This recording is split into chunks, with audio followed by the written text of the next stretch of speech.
Exodus 30, 11 to 16. And the Lord spake unto Moses, saying, When thou takest the sum of the children of Israel, after their number, then shall they give every man a ransom for his soul unto the Lord, when thou numberest them, that there be no plague among them, which thou numberest them. When thou numberest them. Then verse 13 said, This they shall give, every one that passeth among them that are numbered shall give half a shekel after the shekel of the sanctuary. If a shekel is 20 gerahs, and half shekel shall be the offering of the Lord. Everyone that passeth among them that are numbered, from 20 years old and above, shall give an offering unto the Lord. The rich shall not give more, and the poor shall not give less. Rather half a shekel, when they give an offering unto the Lord, to make an atonement for your souls. And thou shalt take the atonement money of the children of Israel, and shall appoint it for the service of the tabernacle of the congregation, that he may be a memorial unto the children of Israel before the Lord, to make an atonement for your souls. You see, why am I reading this place? Some of us may be wondering, what is he talking about in this place? There's an age a child will reach. That child is no more a child. Yes. Let me make one more reference from this before I now explain. In Galatians chapter 4, he said, Now I say that the heir, as long as he's a child, differeth nothing from a servant, though he be Lord of all. You see? And heir, once he's still a child, there's no difference between that child and what? The servant. Though he is the Lord, owner of all things. But he's under tutors and governors until the time appointed of the father. You see? It's under training. Those people that are training him, the house help, the mother, the father, and every other person, that's what the Bible calls. They are the child tutors, they are the child governors, until the time appointed of the father.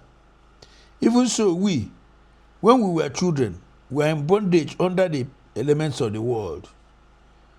But when the fullness of the time was come, God sent forth his Son, made of a woman, made under the law, to redeem them that were under the law, that he might receive the adoption of sons. You see? These things are very clear in the Bible. He said, let me repeat it that right here. He said, but when the fullness of verse 4, when the fullness of the time was come, God sent forth his Son. He sent forth his Son, paraphrase it to mean he sent grace, which was made of a woman, made under the law. To do what? To redeem them that were under the law, that we might receive the adoption of sons. The adoption of what? Sons. You see? And because you are sons, God had sent forth the Spirit of his Son into your heart, crying, Abba, Father. These things are very clearly in the Bible. At the age of 20, a child is supposed to be redeemed.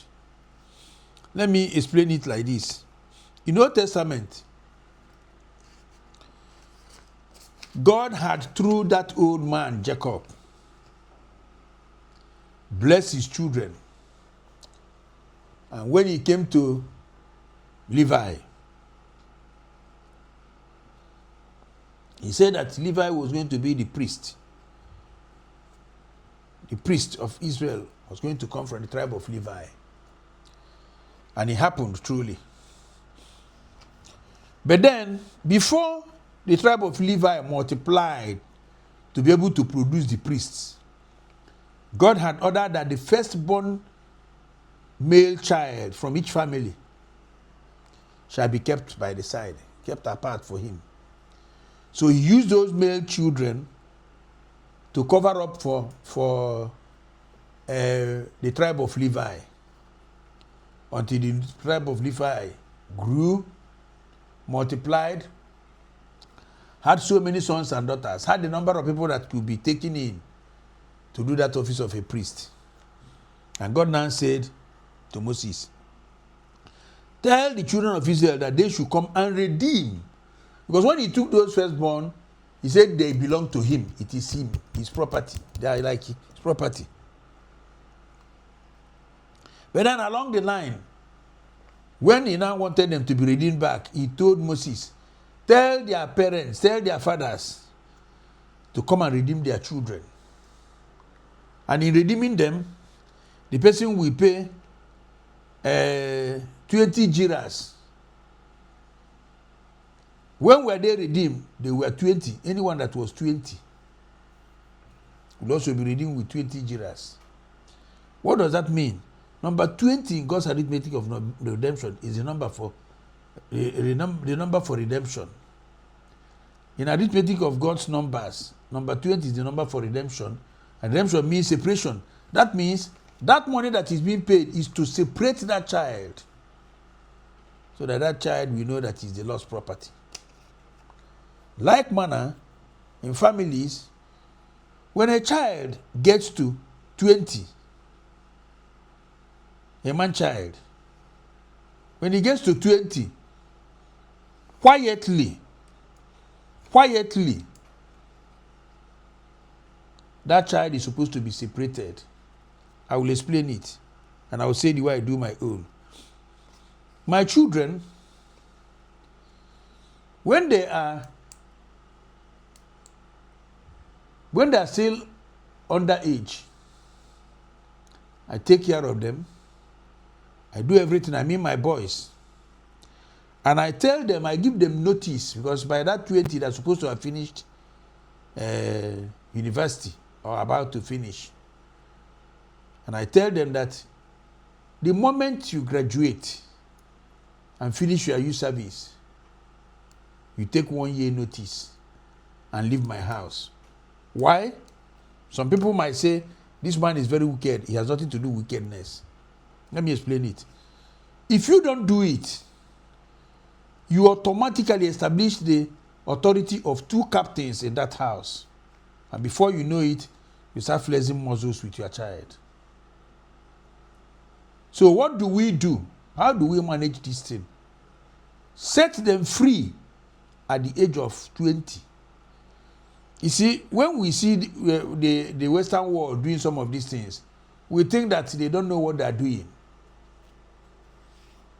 They set their children free so that they go and fend for themselves. The person will learn how to pay for house rent or squat, pay bills and the rest of them, and start building himself. Otherwise, if you keep that child can be 20, that child can be 40, 30, 50, 30, 35, 40. It's still in that house. And by that time, you will see that the devil has come into that house, because he will always be quarreling with the parents.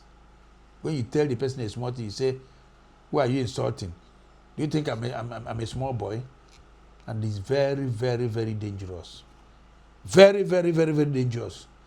That's why the best thing you do is to set them free. I give my children quick notice. Yes. Once they are 20 and above, I know they are free, they are supposed to go. Why? I'll tell them, I have trained you. All the while I've been the Lord over you. I want to hand you over to the Lord. From now, you are a man. If after handing you over to the Lord, you think that it is wise that you continue to be under me, good. Then you come officially. I'll pray for you and I receive your submission. But as for me, lording you, I can't do it anymore because you're a man. And some people will be wondering. I say, yes, what I'm doing is 100% correct. Because what am I doing? I'm clearly, without controversy, I'm clearly removing every obstacle that will make that child, that will hinder the child from growing as a man. All this keeping those children, 25, 30, and the rest of them, it doesn't profit them anything. You'll be fighting, you'll be quarreling, there will always be exchange of words. How do I know all these things, apart from what the Bible has said in Exodus now? When you go to Numbers 30, you will see that, look at what God said about this issue in Numbers 30, when he was telling the man, about not that he should not keep quiet when the wife wants to take a vow and do something. The man has the right to nullify it. Like the way something applies to the girl.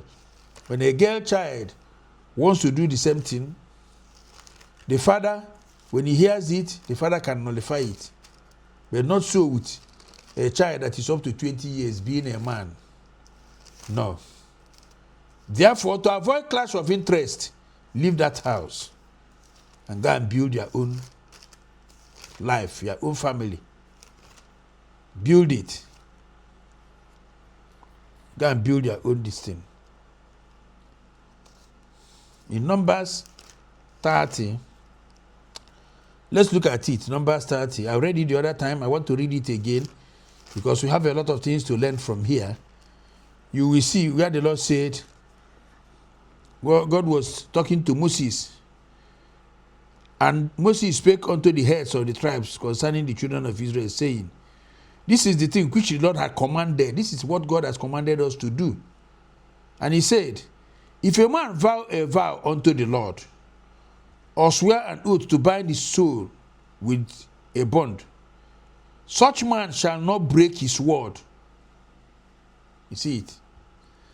He shall do according to all that proceeded out of his mouth. Yes, because he's a man. He's a man. If a woman also vow a vow unto the Lord and bind her soul herself with a bond, being in her father's house in her youth, and her father hear her vow and her bond wherewith she had bound her soul, and her father shall hold his peace at her, then all her vows shall stand, and every bond wherewith she had bound her soul shall stand. Do you see that? Because it's a woman.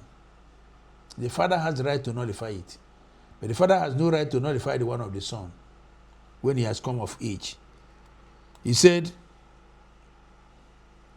verse 5 said, but if her father disallow her in the day that he heareth, that is the day he hears it, not any of her vows or of her bonds wherewith she had bound her soul shall stand, and the Lord shall forgive her because her father disallowed her.